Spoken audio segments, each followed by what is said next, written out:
Hello, I'm Rachel and I'm 35 years old. I had been happily married for 6 years before I found out that my husband was cheating on me. While that in itself was shocking, the way in which I found out was even more absurd.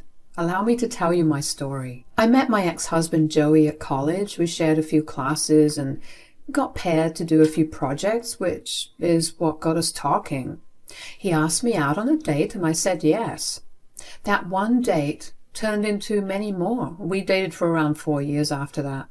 At that time, we graduated and moved in together. We spent some time focusing on our careers, and we had no concrete plans for marriage, but we did talk about it happening sometime later on. However, when I was 25, I got pregnant with my daughter Noelle. Joey was ecstatic about the pregnancy, and so was I.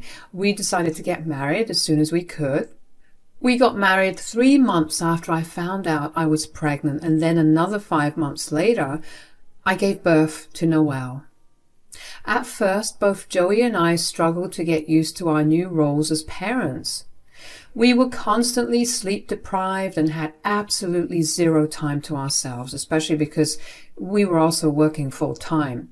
So I decided to take a step back and work only part time. Joey made a little more than I did, and it was the smarter decision. That way, at least, we were able to give each other a break whenever we needed it.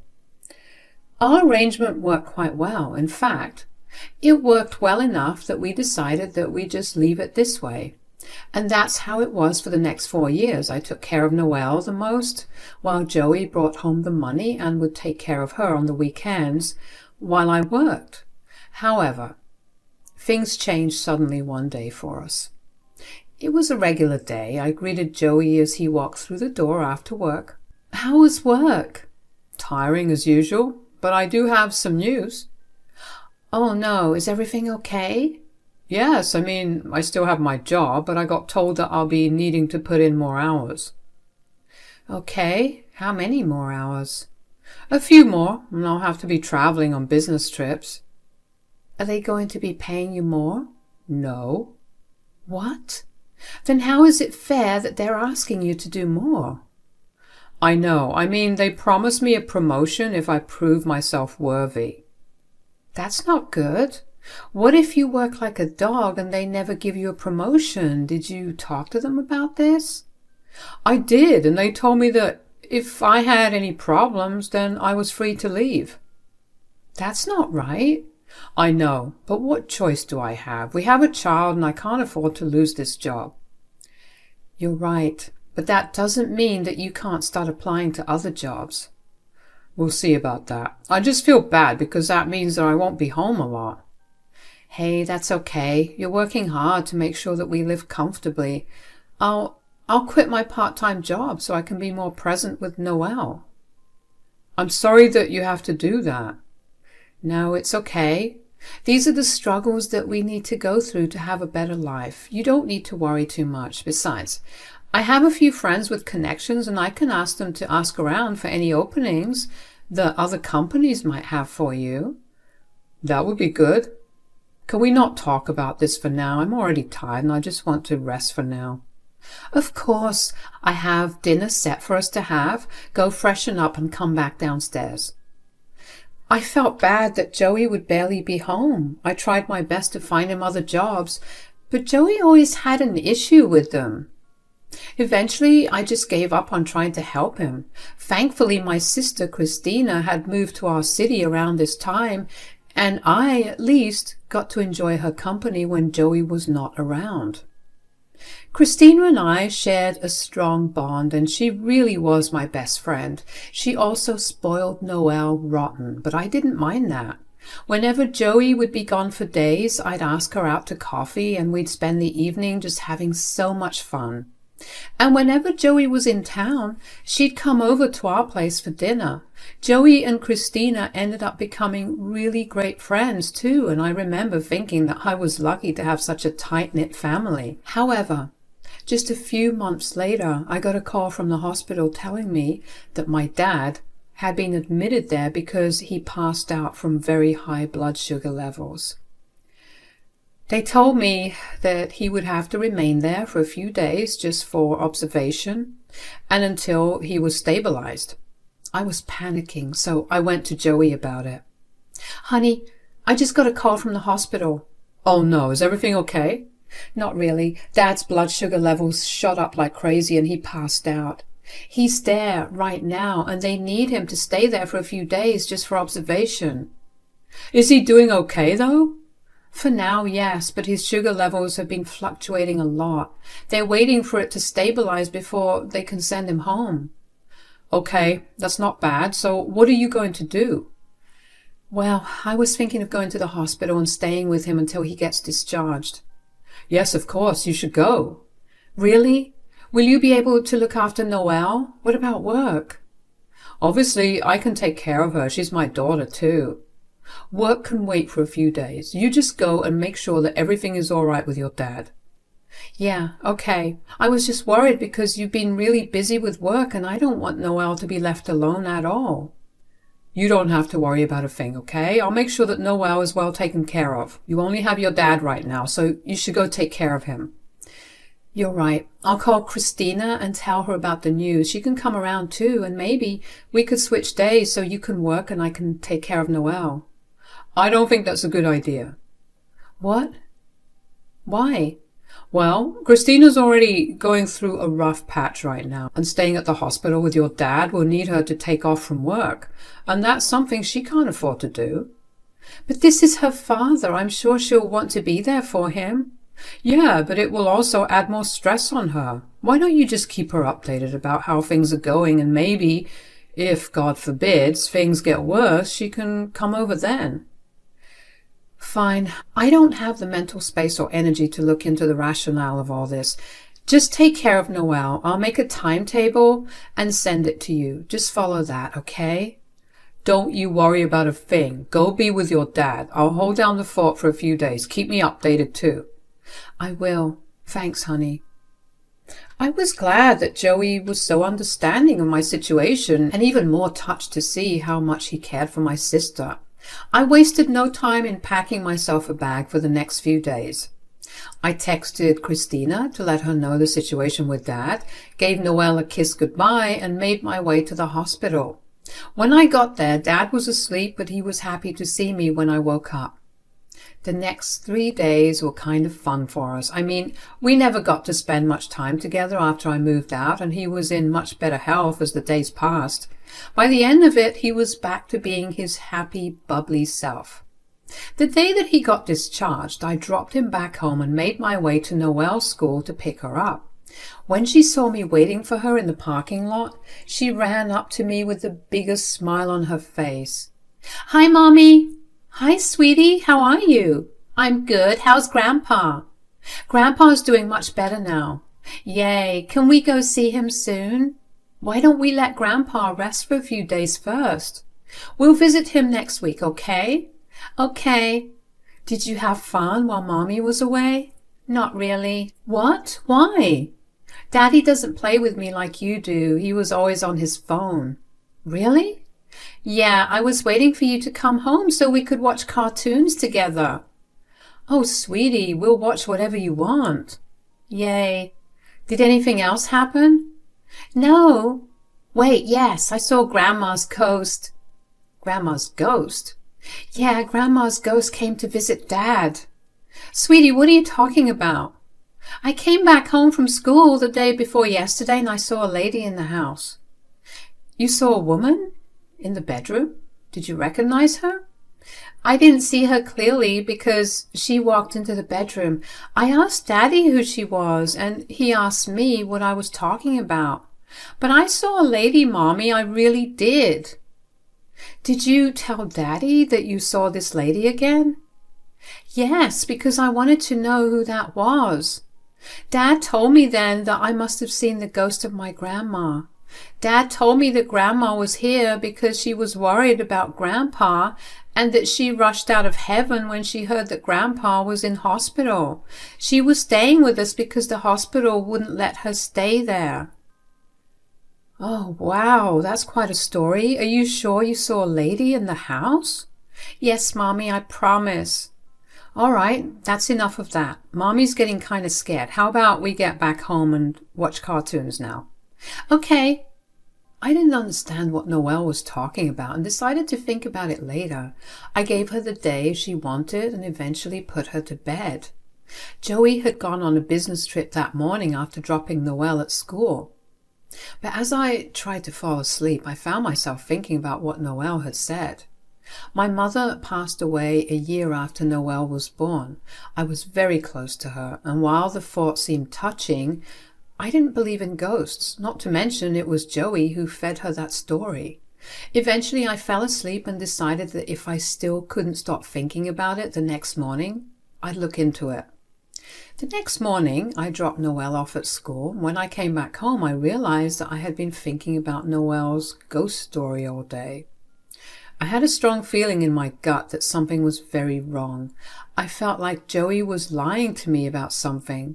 So I opened Joey's laptop to find his phone. I was beyond confused to see his phone still in our city. He had told me that he was going to New York.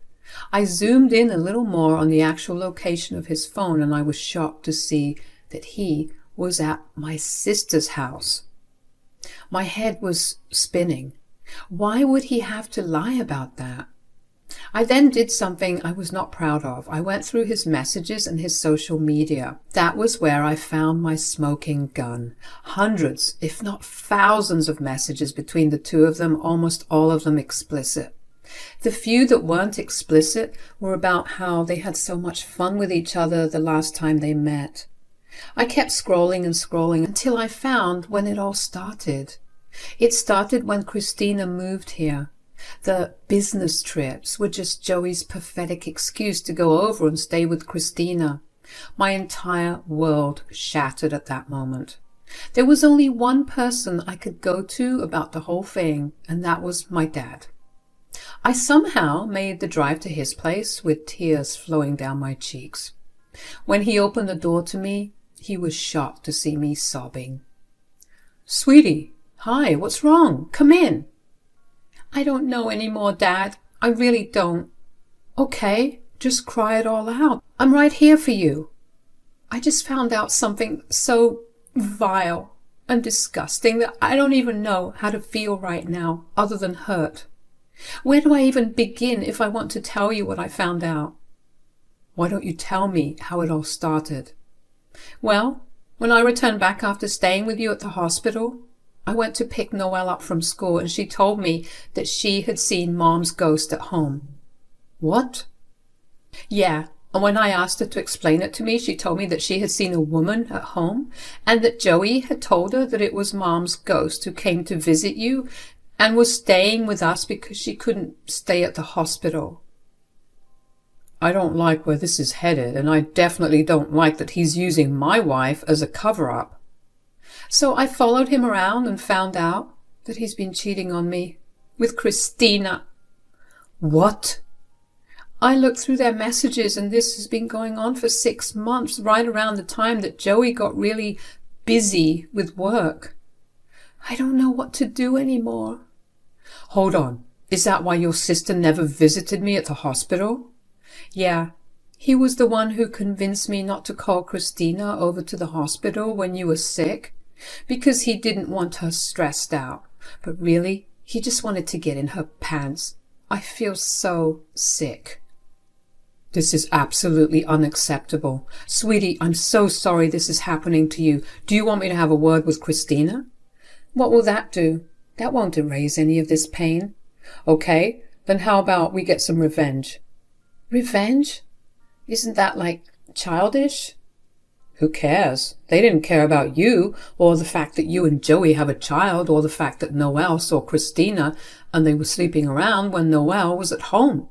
It's time to stand up for yourself and Noelle." "You know what? You're right. Will you help me plan this revenge out?" "Absolutely. How about we grab lunch together and discuss this?" I was so grateful that Dad understood me much better than I understood myself. Of course, on any regular day, I would never have agreed to take revenge, but this was different. This was a betrayal of another kind entirely, a betrayal that needed to be rewarded with pain. Over lunch, Dad and I devised our plan. The first order of business was for me to get a job. That way, I could ask for a divorce, move out, and still have the means to stay on my feet. So after a few long conversations with Joey, which were just mostly working out how to take care of Noelle, I started working again. Then the next phase was to start the filing process. I also aimed to get full custody of Noelle, so I needed to document Joey's neglect of Noelle. That wasn't very hard. I just had to screenshot all of our conversations and record a few phone calls where he bailed at the last minute for work. Not to mention, I did have some baby monitors still set up, and they recorded how even when it was just Joey and Noelle together, he'd ignore her to watch his shows. Lastly, I was going to expose Joey on his birthday in front of all his family and friends.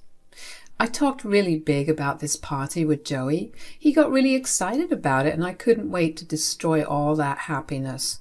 I invited all his friends and family, and even some of my family, including Christina, a month before his birthday, just so everyone could clear their schedules and make it.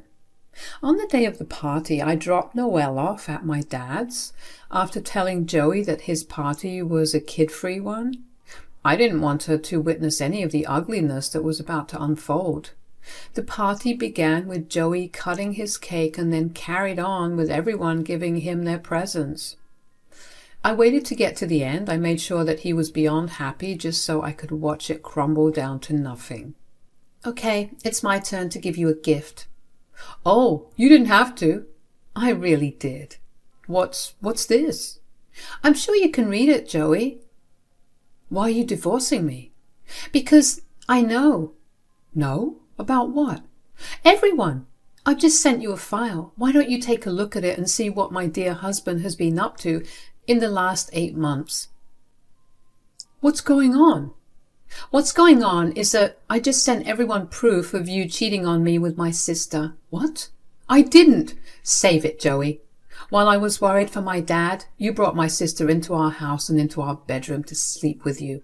What's worse is that Noelle was here and you lied to her about what was going on. Did you have no shame at all? Okay, look, it was a one-time thing. Don't even. I know that you've been seeing her since April. What did you expect? You weren't giving him any attention. So you thought that you could just weasel yourself in and sleep with my husband? I'm sorry, okay? It was a mistake. You can't leave me. Oh, I most definitely can. You left me alone for days because you had work trips. Hell, you left me alone when I was sick. I had to take care of Noelle all by myself, and I never got a break because you were too busy cheating on me. It was a moment of weakness. I was feeling really neglected, and she just got me. I know it's wrong, but I guess I should have resisted all the temptations and just talked to you about it. You guess you should have? Do you have any idea how insensitive you sound? You ruined our whole family, our relationship, because you couldn't resist your temptations, and you guess you should have talked to me? Fine, I should have. I'm sorry. I promise I'll work on myself. I'll be better. Just please don't leave me. I can't live without you. You're my world. Don't be corny. You show me that I don't matter to you at all. So, what? You arranged this entire party for me just to humiliate me?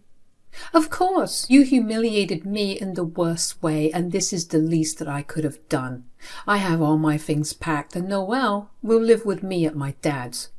You can't take my daughter from me. I will not let that happen. You can't be trusted. You ignored her the entire time I left you with her because you were too busy with Christina. Not to mention the fact that you were never very present to begin with. I'm going to make sure I get full custody, and there's nothing you can do about it. Please don't do that, please. Feel free to contact my lawyer if you need to speak to me. I walked out of that house, and I felt like a huge weight had been lifted off my shoulders. Not to mention, I felt like I was in a movie because everyone just stared at me as I walked out. Joey kept trying to call out to me and kept begging me to stay with him, but I just walked out and didn't stop to listen to him. When I finally got back to Dad's place, I finally processed the entire thing. Joey didn't even have a valid reason to cheat on me. He just felt sorry because I caught him and was leaving him. If I hadn't caught or left him, he would have continued to have an affair with Christina. That hurt like crazy to think about. I mean, they were the two most important people in my life after my dad and Noel. I couldn't understand how they could treat me so poorly. A few hours after I got back from Joey's party, Christina came over to yell at me for embarrassing Joey. Before I could even say anything, Dad interjected and told her that she had no right to yell at me and my actions when she was the one who was sleeping with my husband. She had nothing more to say to that. Dad asked her to never speak to him because he felt disgusted that he raised a daughter like her. I knew it pained Dad to say it, but he told me later on that he meant every word. He raised me right, and it showed. He raised Christina in the same way as me, but she chose to be different and worse. That was not okay with Dad. Joey's pathetic pleas for me to come back quickly evolved into anger over the next few days. He would text me to cuss me out for embarrassing him and ruining his social life. None of his friends wanted anything to do with him, and his parents disowned him. If there was one thing his mother could not tolerate, it was cheaters. She called me later on to apologize for Joey's actions, but I told her she had nothing to apologize for. It was hard explaining things to Noel, but she understood it eventually. Every now and then she'd ask to meet Joey, and I'd take her to the park and ask Joey to meet us there. He'd use that time to beg me to be with him rather than spend time with Noel. Eventually, she understood that time with Joey wasn't actually any time with him, so she stopped asking to see him. The divorce and the child custody battle took well over a year to get over, but when it did, I was granted full custody of Noel, and Joey was granted visitation every weekend. I was just glad to be done with everything because that meant I could move on to better things for me and Noel. It's been a few years since everything got settled, and I've been having a blast. I now work a good job. My dad and Noel are the best of friends, and Noel practically considers Dad to be her father figure too. Joey and Christina stopped seeing each other shortly after they were exposed for their affair, but it's safe to say that neither of them has many of their friends left by their side. Oh well, I guess that's the price you pay when you mess around. Thanks for listening.